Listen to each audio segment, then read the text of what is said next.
Olá, queridos alunos, nós estaremos fazendo uma introdução aos evangelhos. E, para tanto, nós vamos seguir a nossa apostila que eu tenho dado a vocês.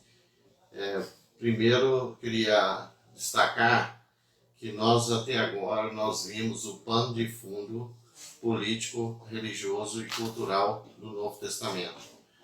Estaremos agora aprofundando na vida, naquilo que é o coração da própria Bíblia, que é a vida de Jesus. O nosso objetivo geral de apresentar essa introdução, na realidade nós queremos apresentar o conteúdo dos evangelhos, demonstrando as diferenças, também as semelhanças entre eles, como a autoria, a estruturação, público-alvo, propósito de cada um deles e o contexto histórico-cultural.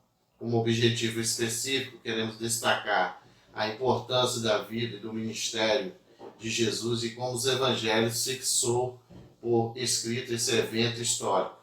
Queremos também identificar quais foram as possíveis fontes que os evangelistas utilizaram para o registro sagrado dos evangelhos.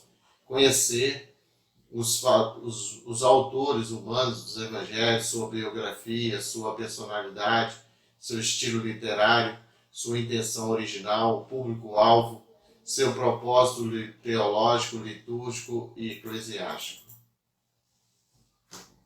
Ainda, nós vamos assim fazer uma diferenciação genérica entre os 4 evangelhos. O Evangelho de Marcos, por exemplo, fala das ações de Jesus.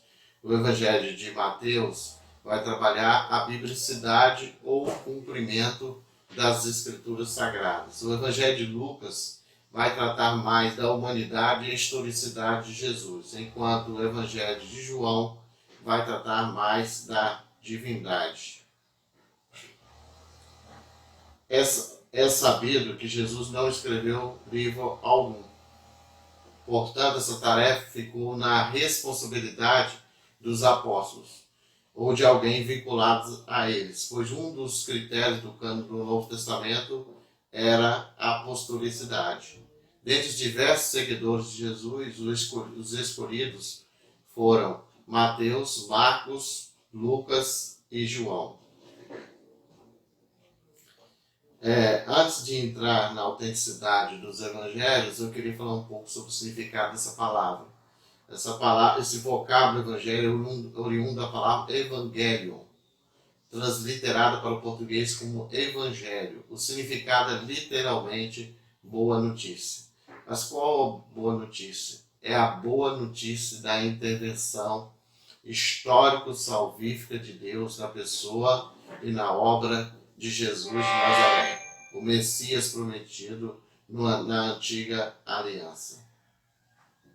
É também a boa notícia do perdão dos nossos pecados, da reconciliação do homem com Deus, da salvação em Jesus e que Deus tabernaculou entre nós. Quem registra e tudo isso que eu disse aqui são exatamente os 4 evangelistas, Mateus, Marcos, Lucas e João.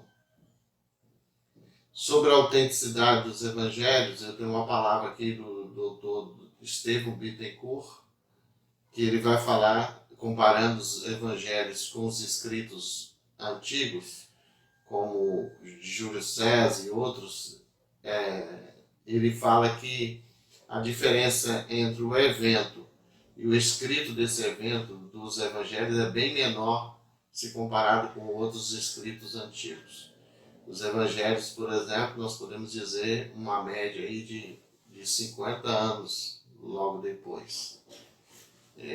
Enquanto outros escritos demoraram para, depois do evento, demoraram aí 1000 anos, até 1200 anos. Ele fala que, por exemplo, o autor que melhor se pode conhecer é Virgílio. Ora, há um intervalo de 350 anos entre a morte deste poeta e o mais antigo manuscrito do mesmo hoje conservado. Ele fala também de Tito Livio. O intervalo corresponde a 500 anos. Para Horácio é de 900 anos. E Júlio César, ele coloca aqui, e Nepos, Cornélio Nepos, 1.200 anos. Para Platão e Tucídides, 1.300 anos. Veja que o espaço de tempo entre o evento Cristo, aquilo que aconteceu com Jesus, e o registro disso é bem menor do que esses outros escritos antigos. Ainda, eu queria falar aqui um pouco sobre a autoria dos evangelhos. Todos os evangelhos são anônimos, considerando os títulos que temos na nossa Bíblia, que é Mateus, Lucas, Marcos e João. Nós temos que entender que esses títulos foram acrescentados e adicionados posteriormente. Por isso, nós precisamos recorrer à tradição para dar aval a essas autorias. Quanto às fontes, podemos dizer também alguma coisa importante. Quais as fontes, nós perguntamos, quais as fontes os evangelistas utilizaram para fixar por escrito o evangelho? A gente tem que entender um pouco que às vezes quando a gente fala de inspiração, muitos acreditam que não houve, que a Bíblia caiu do céu. Isso não é verdadeiro, nem mesmo quando nós analisamos honestamente o texto bíblico. Se nós olharmos, por exemplo, o prólogo do Evangelho de Lucas, ele vai dizer que ele se serviu de várias testemunhas oculares dos ministros da Palavra de Deus, da pregação, ele teve contato com Paulo. Então, o que a gente pode perceber é que as fontes usadas, a inspiração não anula a pesquisa, não anula a investigação. Pelo contrário, o Espírito Santo ele se serve do estilo próprio de cada escritor e da personalidade de cada um. A gente pode perceber isso claramente no prólogo do Evangelho de Lucas, capítulo 1, versículo 1 a 4. Tendo dito isso, a gente se pergunta, os evangelhos é uma biografia ou uma teologia? Para Robert Gundry, o evangelho é muito mais do que uma biografia. Ela é uma teologia dos autores. Ele diz assim, os livros que denominamos de evangelho estabeleceram uma nova modalidade de literatura quando foram escritos. Diferentes das verdadeiras biografias, falta-lhes o pano de fundo histórico contemporâneo. Análise de caráter e personalidade, sondagem dos pensamentos íntimos do herói. Os evangelhos também não se parecem com as palavras de milagres dos helenistas, nas quais os atos reais ou supostos de antigos operadores de milagres eram celebrados há muito mais que a narração de milagres dos evangelhos.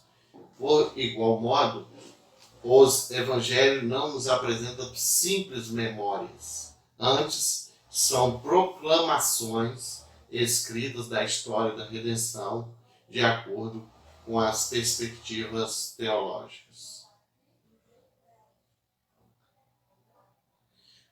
Então, acreditando nisso, nós podemos dizer que cada evangelho tem sua ênfase teológica, tem diferenças de um para com o outro, tem registro exclusivo de cada um.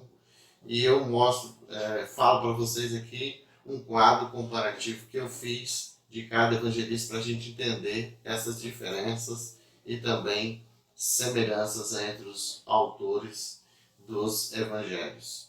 Nós vamos começar com Mateus. Mateus escreveu aproximadamente entre 60 e 70 depois de Cristo, em Antioquia. Escreveu para um público-alvo dos judeus. Sua ênfase é bíblica. Sua cristologia destaca Jesus como rei e também como cumprimento das escrituras do Antigo Testamento.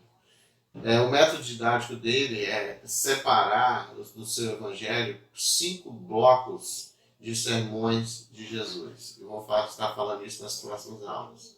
A temática principal de Mateus é o reino dos céus. Curioso que Mateus ele não usa a expressão reino de Deus, mas reino dos céus, talvez para um milindre dos judeus no que tange ao uso do nome de Deus em vão. Então, Mateus, tendo cuidado de escrevendo para os judeus, teve cuidado de não usar a expressão reino de Deus, mas reino dos céus. Um registro exclusivo do Evangelho de Mateus é o episódio da visita dos reis magos. Passamos agora ao Evangelho de Marcos, provavelmente escrito entre 50 e 60 em Roma, escreveu para os romanos. A sua ênfase é mais prática, né? Ele vai tratar de Jesus como servo sofredor e também vai dar ênfase mais aos atos de Jesus. Seu tema, como dos outros evangelhos sinóticos, é o reino de Deus. E ele tem um registro específico dele, que é, dentre outros, os filhos. Ele vai tratar dos filhos de Simão, do Simão Cirineu, que carregou a cruz, ajudou Jesus a carregar a cruz. Outro que nós podemos destacar também é Lucas. Ele vai escrever por volta do ano 60, 70 em Roma, escreve para os gentios. Ele vai destacar a história de Jesus, o aspecto histórico, né, o contexto histórico. Ele vai falar também do Filho de Jesus como Filho do Homem. Ele vai falar mais de parábolas, e ele vai ter como tema teológico principal o reino de Deus. E há uma parábola muito conhecida universalmente, que é exclusiva também de Lucas, que é a parábola do filho pródigo. Nós temos também o Evangelho de João. Escreveu já no outro contexto histórico, por volta do ano 85 a 100. Ele vai escrever para os gregos da Ásia Menor. Sua ênfase, mais do que os outros evangelistas, é teológica.